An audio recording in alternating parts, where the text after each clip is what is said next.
ظاہری بات ہے ٹیسٹنگ کے اوپر بھی پیسے لگتے ہیں, آپ نے سیپریٹ سے بندے رکھنے ہیں, ان سب کو دیکھنا ہے کہ کوالٹی سٹینڈرڈز کو میٹ کر سکیں, تو یہ بھی سارے پارٹس آف ایسٹیمیشن ہوتے ہیں. اگر آپ ان کو ذہن میں رکھیں تو آپ ایسٹیمیٹنگ کاسٹ جو ہے وہ ایزیلی ایک تو نکال بھی سکتے ہیں اور اچھی جو کاسٹ ہے اس کو ایسٹیمیٹ کر سکتے ہیں. نیکسٹ آپ کے پاس دیکھیں risk management assessment and management آ گیا. Risk assessment and management mean finding possible problem in project, checking how serious they are and plan how to handle them. ٹھیک ہے, آپ نے رسک کو سب سے پہلے ذہن میں رکھنا ہے کہ اس پروجیکٹ کو بناتے بناتے مجھے کن کن مسئلے مسائل کا سامنا کرنا پڑ سکتا ہے, اگر وہ مسئلے آتے ہیں تو میں نے ان کو ہینڈل کیسے کرنا ہے. ٹھیک ہے, simple steps identify risk, find what could go wrong. For example کوئی ڈیلے آ گیا, کوئی بجٹ ایشو آ گیا, کوئی نئی ٹیکنالوجی آ گئی ہے. Analyse risk, check how likely each risk is and how badly it could affect the project. Make a plan, think of ways to avoid or reduce the effect of each risk. Keep checking, watch for new problem and updates your plan if needed. یہ کچھ چیزیں ہیں جن سے آپ جو ہے وہ رسک کو کیا لیں, جس کے اندر اسٹیپس آتے ہیں جو مینج کر سکتے ہیں ان چیزوں کے ساتھ. ایگزامپل سے آپ کو یہ کلیئر ہو جائے گا. In a software project, there might be a risk of delay if a team member gets sick. آپ کا ایک سینئر ڈیولپر ہے بیمار ہو گیا, ٹھیک ہے جی. Solution, add extra time to the schedule or have a backup person ready. یا تو آپ اپنے پروجیکٹ کے اندر پہلے ہی اس کو ٹائم کو ایکسٹینڈ کر کے رکھیں.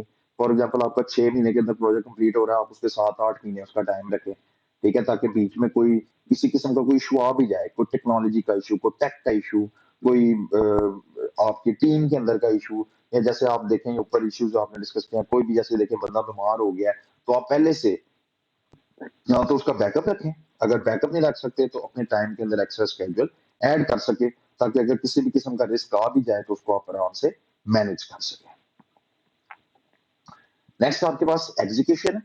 Execution is the phase where the team start working, writing code, designing and building the software as plan. It needs teamwork, coordination and regular progress updates. Sir یہ وہ آپ کا فیز ہے جہاں آپ کی ڈیولپمنٹ سٹارٹ ہو جاتی ہے, جہاں ہر بندہ کوڈ کر رہا ہے, اس کو ڈیزائن کر رہا ہے, جیسے سافٹ ویئر کو پلان کیا گیا ہے ویسے وہ بنایا جا رہا ہے, ٹیم ورک چل رہے ہیں, ایک دوسرے کے ساتھ کوآرڈینیٹ کیا جا رہا ہے, ریگولر بیسس پہ دیکھا جا رہا ہے کہ سافٹ ویئر کتنا بن گیا ہے, کتنا نہیں بنا. یہ ساری چیزیں ایگزیکیوشن کے اندر آتی ہیں. Developer start coding the app feature, developer نے کیا کیا ہے, وہ ایپ ڈیزائن کر رہا ہے, ڈیزائنر جو ہے وہ اسکرینز بنا رہا ہے, ٹیسٹر جو ہے وہ اس کو ارلی ورژنز پہ چیکنگ کر رہا ہے. یہ ساری چیزیں آپ کی کس کے اندر آتی ہیں, ایگزیکیوشن کے اندر. نیکسٹ آپ کے پاس کوالٹی ایشورنس. کوالٹی ایشورنس ہم کہتے ہیں اس کو ہے جس کو ہم کہتے ہیں ٹیسٹنگ فیز کو, جس کے اندر ہم چیک کرتے ہیں کہ software work properly and meet required standards. ٹھیک ہے, صحیح کام کر رہا ہے, جس طرح کا بنایا تھا, جو وہ چاہتا ہے اس طرح ہی ہو رہا ہے سب کچھ. یہ کوالٹی ایشورنس ہے. It includes testing, reviewing code, getting feedback, tracking progress. For example, tester find and fix bugs, and team members check each other's work to make sure everything runs smoothly. ہر چیز smooth کام کر رہی ہے کہ نہیں کر رہی, یہ آپ کا ہے کوالٹی ایشورنس کے اندر. ٹھیک ہے جی. تو یہ ہم نے جو ہے اس کو دیکھا کہ پروجیکٹ پلاننگ اور مینجمنٹ کے اندر جی کیا چیزیں ہوتی ہیں. جیسے ہم نے دیکھا کمپریہنسو پروجیکٹ پلاننگ, ہر چیز پہلے سے آپ نے پلان کر کے رکھنی ہے کہ کیا کرنا ہے, کب کرنا ہے, کیسے کرنا ہے. اس کے بعد جو ہے آپ کے پاس وہ کیا آتا ہے جی, setting project timeline. Timeline set کر لینی ہے کہ ہر چیز پہ کتنا ٹائم لگے گا.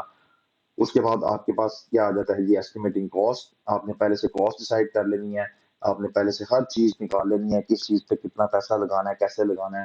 وہ جب آپ سب سے پہلے کمپریہنسو پروجیکٹ پلاننگ نکالیں گے, اس کے اندر بھی آپ کی کاسٹ بڑی مینیج ہو سکتی ہے اگر آپ نے وہ ٹھیک طریقے سے نکالی ہے. اس کے بعد کسی قسم کا رسک سب سے پہلے آپ نے رکھنا ہے, اور آج تو اس کو مینیج کیسے کرنا ہے. اس کے اندر آپ ایکسٹرا کاسٹ ایڈ کر کے رکھیں, ایکسٹرا ٹائم ایڈ کر کے رکھیں, بیک اپ پہ بندے ریڈی کر کے رکھیں, تاکہ اگر کوئی رسک آ جائے مینیج ہو سکے. ٹھیک ہے. اس کے بعد ایگزیکیوشن, جس کے اندر آپ کا کام سٹارٹ ہو جاتا ہے پروجیکٹ پلاننگ اینڈ ڈیولپمنٹ کے اندر. ٹھیک ہے. اور اس کے بعد کوالٹی ایشورنس, جہاں چیک ہوتا ہے کہ آپ جو کام کر رہے ہیں وہ آپ کا کام ٹھیک ہو رہا ہے کہ نہیں ہو رہا. تو یہ تھا آپ کے پاس پروجیکٹ پلاننگ اینڈ ڈیولپمنٹ. امید کرتا ہوں آپ کو سمجھ آ گئی ہوگی. اگر سمجھ آئی ہے تو لائک ضرور کیجیے گا, کوئی سوال ہو کمنٹ کیجیے گا, دوسروں کے ساتھ اس کو شیئر کریں, اور چینل کو سبسکرائب کریں تاکہ نیکسٹ ویڈیوز کو آپ کا پتہ چلتا رہے. اگلے لیکچر میں ہم graphical representation of soft where system پڑھیں گے, جس کے اندر ہمارے پاس یو ایم ایل ڈائیگرامز ہیں. بہت انٹرسٹنگ ٹاپکس ہیں یہ. ہم ڈفرینٹ قسم کی ڈائیگرامز کو دیکھیں گے, کیسے بنتی ہیں, کیسے نہیں بنتی, ان کے اندر کیا کیا چیزیں استعمال ہوتی ہیں. تو تب تک کے لیے اللہ حافظ.